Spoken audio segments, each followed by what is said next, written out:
Performance. We're here at the 2019 Caltech World Cup Finals for the import versus domestic event. This is an event that I've done now for a couple of years. It's anybody who's anybody's here, and if you think your car's fast and you're not here, then something's up, because this is where everyone comes. All the fastest cars in the nation are here. Even cars from other parts of the world are here. So this year we decided to go up in classes. In the past we used to run the Street Fighter class, and now we decided, you know, we already got into the sixes. We don't want to have to back the car down to run a little bit slower class, so we actually went up to the hot rod class. So in order to do that, you know, we had to prepare ourselves to make more power. We didn't get to test much coming up here. We ran into a lot of delays, and unfortunately didn't come here as prepared as we wanted to, but we made it in. We ended up qualifying number 13 with a 7:03, which, I mean, the car can obviously do better than that, but that's the number we had to work with. We're now already in the semis, round one. I was able to put together a run where I had to pedal it, but I was able to come around the guy. I went 7.9.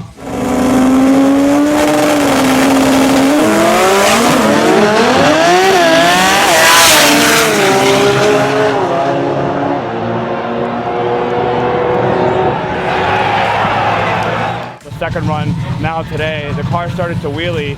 The computer did its job and backed it off, and I was able to keep my foot planted and went a 7.2 at 199. The other person red lit. We're about to go into round three, basically the semis. I still don't know who we're gonna face, but hopefully the car's ready to go and we can make, you know, end the weekend well with a good 6-second time slip. As far as the engine mods go, it has a MassWorks Pro Street billet block, so it still runs water. It's funny because I think I'm probably one of the only cars on property that doesn't have to be towed back here. You know, I go to the scales and I drive the car there, and everyone kind of looks at me weird. I'm driving it through the pits, everyone's like, wow.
That is sick.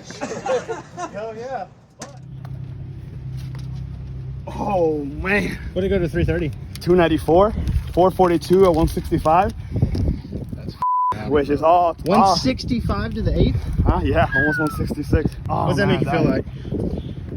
I mean, we knew it could do it. It just needed to stick. And man, the last 6 weeks have sucked.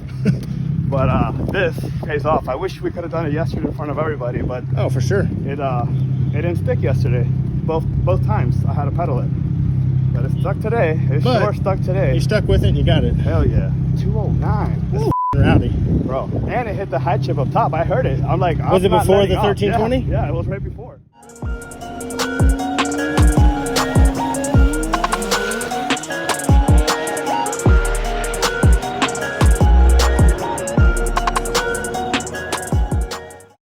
It has a Brian Crower billet crankshaft, R&R aluminum rods, RS2000 pistons made by CP. The head was ported by Mazworks as well. It's got the Brian Crower Stage 3 276 camshafts, PHR drive sump system. As far as the transmission goes, it's an M&M TH400 with a Pro Torque converter, and a new change for us, like I mentioned earlier, is that we do have a lockup now that we're testing. We just received the new ID 2600 injectors. We have 12 of those with a mechanical aeromotive fuel pump. For the computer, we have a Motec M1 software by John Reed. It's tuned by Jay, obviously. As far as the wiring harness, it was all done by Coded Phillips Racing. We're running, roughly 65 to 68 pounds of boost in this car right now. We do have a NITROUS Express single fogger kit. We have 2 of those. The turbo is a precision 94mm XPR with the 103 turbine. It's got the 115 stainless steel V-band in, V-band out housing. The intake manifold was made by Mazworks. It's still running a ETS 6-inch intercooler, air-to-air. Basically the normal street setup for a Supra. Coil radiator, like I said, it's a full normal wet system. Got a Mechman alternator in it, OEM water pump, and PHR dry sump. So this car is set up a little bit different. It's no longer IRS. I mean, it hasn't been IRS all its life, but the other car that we work with, which is Jared Supra, is IRS, while this one has a 4-link suspension in the rear. So that's basically one of the biggest differences between this Supra and Jared's green Supra that we also have at this event. So we've never dynoed this car. The car is here is saying it's 3145. It's probably a little on the heavier side of the scales, but really the car is right around 3100 with me in it, and it's gone as fast as 691 at 200 miles per hour. So if you do the math, that's probably between 1800 to 2000 horsepower depending what calculator you use. We do plan to eventually put the car in a hub dyno just to see how much power it makes, but that's a pretty safe estimate. I've actually been around cars pretty much all my life. My dad and my uncle raced rotaries back in Puerto Rico. I mean, my grandfather's the one that got him into it. But yeah, basically, my entire life I've been at the racetrack. My uncle would race his, had like a Mazda GLC little wagon with a 12A engine. Eventually he got a Starlet. When we moved to the United States, my dad had a 85 GSL SE RX-7. That's actually the car that I learned to drive in. Eventually he built a 72 Datsun 1200 with a 13B aspirated. I remember, going to the track and him going 7.3 in the 8th. Way back when I was probably still in middle school or something like that. I remember because that was supposed to be my car, and I was heartbroken because he actually ended up trading it at some point for what now is his 1987 Buick Grand National. At first I absolutely hated that car. I couldn't believe that he would do that because we were an import family, and I felt like he basically betrayed us. But I ended up absolutely loving that car, and I mean, he still has that car to this day. We actually ended up redoing the car a couple years ago for him, and now it makes close to 600 wheel horsepower. So like I said, I've been at it a very long time. My first car that I started modifying myself is actually quite terrible, but it was a 1999 Mitsubishi Mirage 1.5 automatic. I added nitrous to it. I didn't know what I was doing at the time. I remember I never even used a bottle heater. I didn't even know that you were supposed to heat the bottle, but I remember it would go 17.2 without the nitrous and 15.9 with the nitrous, so it was doing something. From there, I progressed into the DSMs. I had a bunch of Eagle Talon, a bunch of Eclipses, lasers, multiple Galant VR4s. I had a couple Stereons that I was going to do a 4G630 swap in. Eventually, I ended up getting a SR20 S13. That car was pretty cool. It made about 400. I ended up getting an S2000, which I said I would never turbocharge And after about a year, I ended up turbocharging it, and that S2000 actually eventually became an S2000 that I think to this day might still hold the record for a stock motor.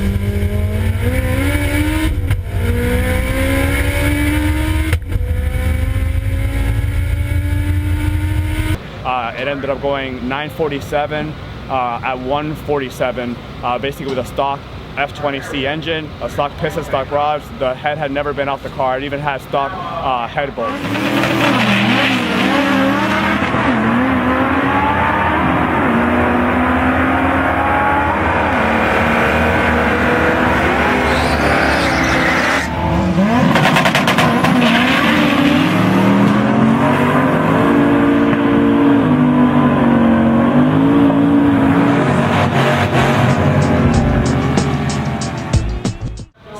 Eventually that turned into a Billet motor deal that went low nines, and eventually I sold that and ended up with my first Supra, which was a car that's been featured on that racing channel many times.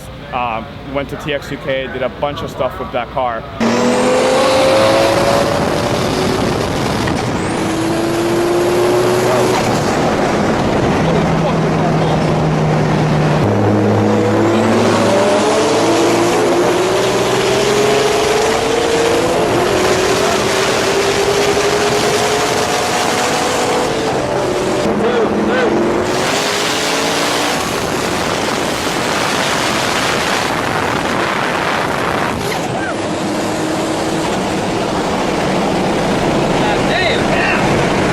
Now I've had probably, 3 or 4 Supras.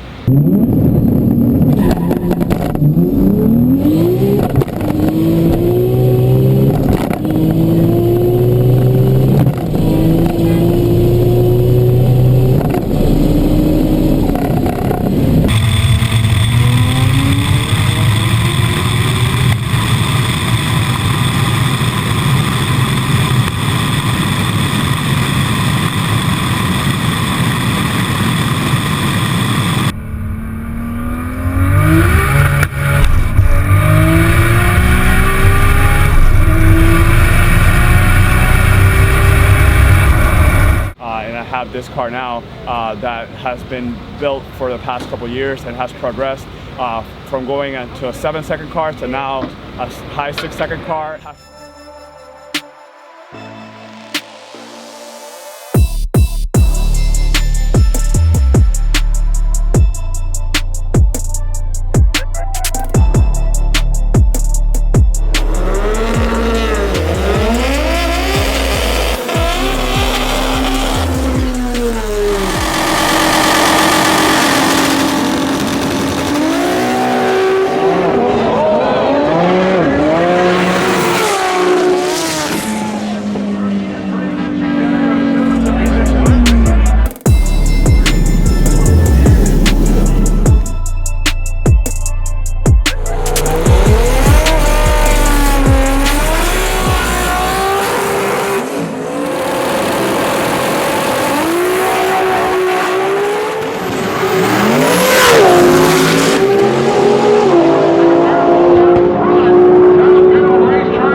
Hey guys, it is World Cup 2019. We brought my car here along with the real street car, Geo's white car.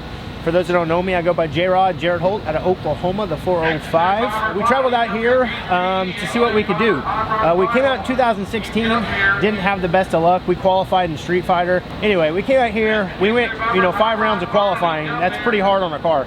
But we did really well. We went back-to-back 750 passes with no nitrous. That's a personal best with no spray. This car typically uses nitrous to get up on the turbo and for 3 or 4 seconds to help at 60 and 1/8 mile.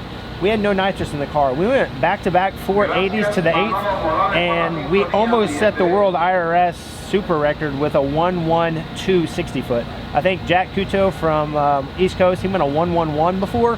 So the car went a 112, a 115, and a 117 this weekend. So anytime you can do, a 1-1 anything in an IRS car, that's a pretty big deal.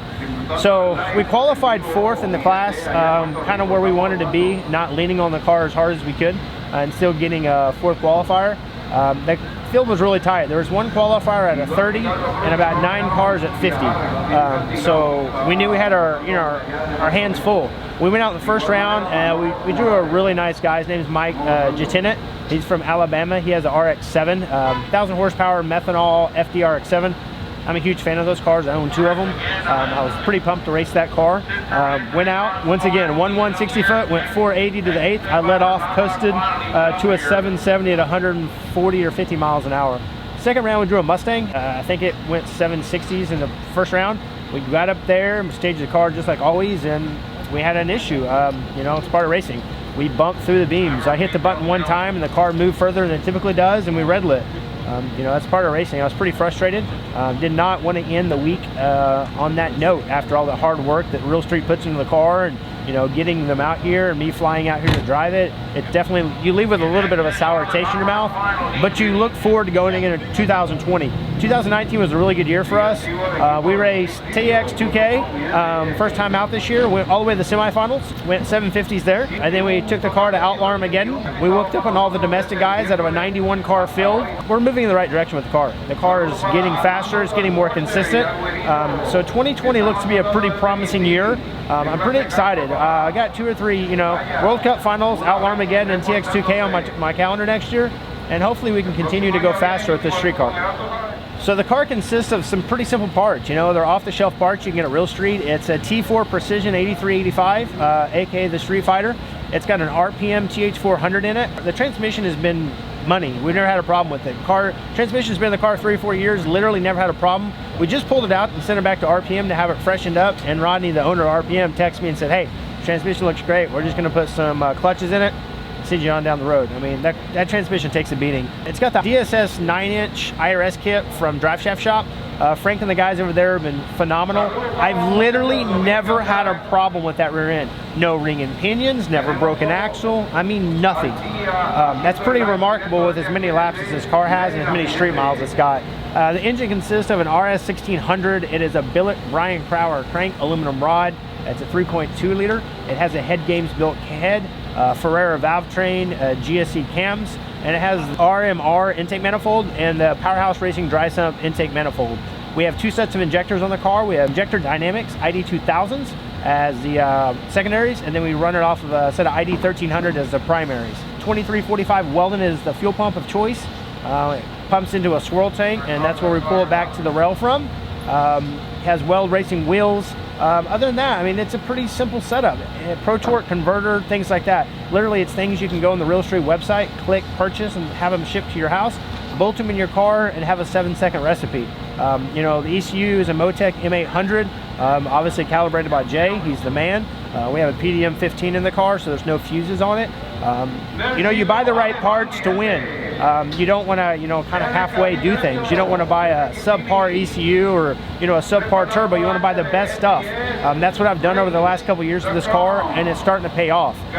You definitely want to build from a good foundation, and things like a Motec, Precision Turbos, Brian Crowder, Manley, those kind of parts, those are the parts you want to build upon. So always buy the best parts, whether it's from Real Street or whoever. I own a lot of cars. I've been in this game a long time. You're going to end up redoing things, and it's going to cost you more in the long run. So we're going to walk you through the anatomy of a 6-second quarter-mile pass in our Toyota Supra.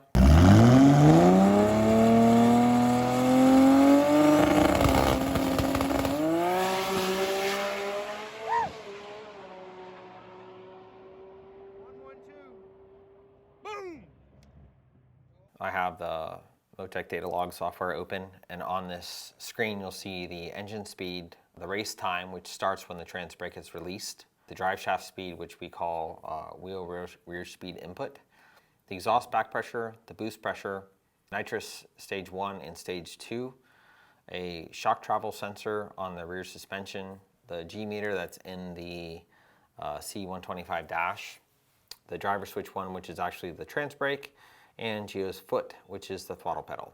So when Geo puts his foot to the floor, engine speed comes up to around 2,700 RPM, and the NITROUS stage 1 comes on.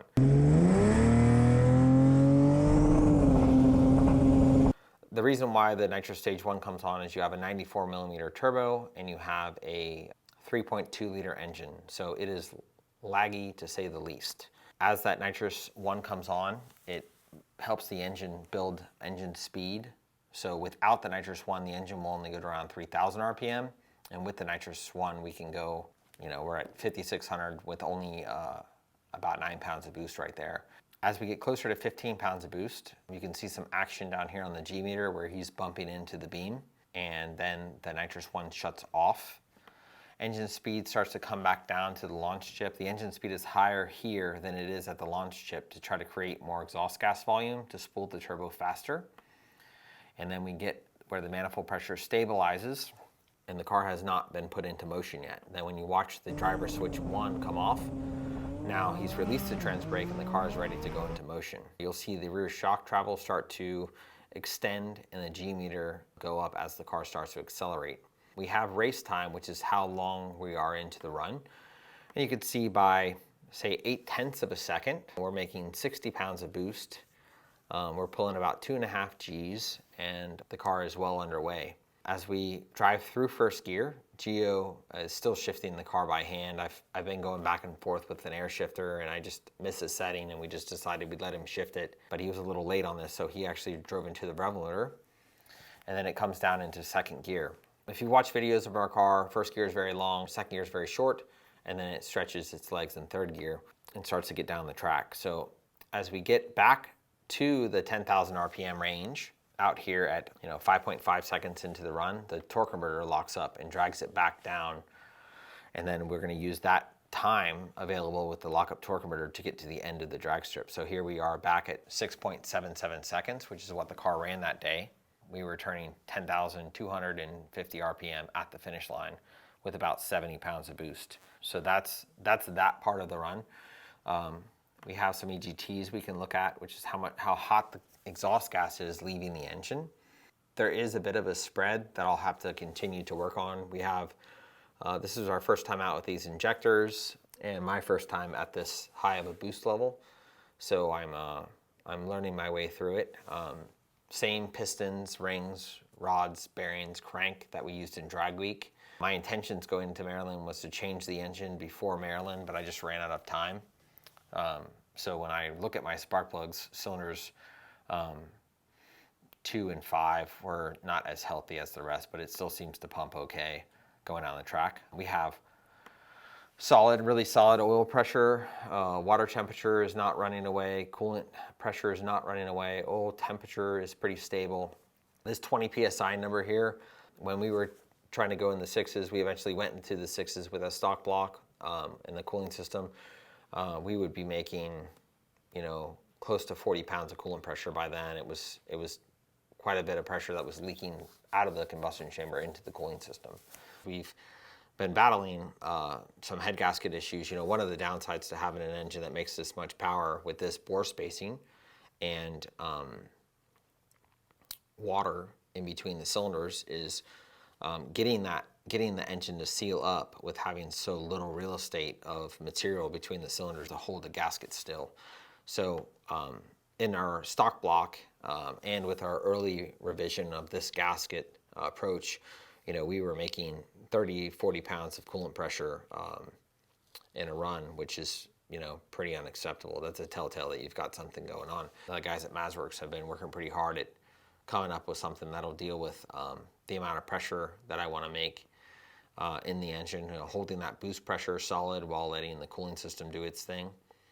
That's a major obstacle. Most of the cars that are as fast as our car have solid engines, so there's no water flowing through them. Throughout our weekend at MEAGHER 19, we saw, just a touch over 20 pounds, and that doesn't really scare me at all.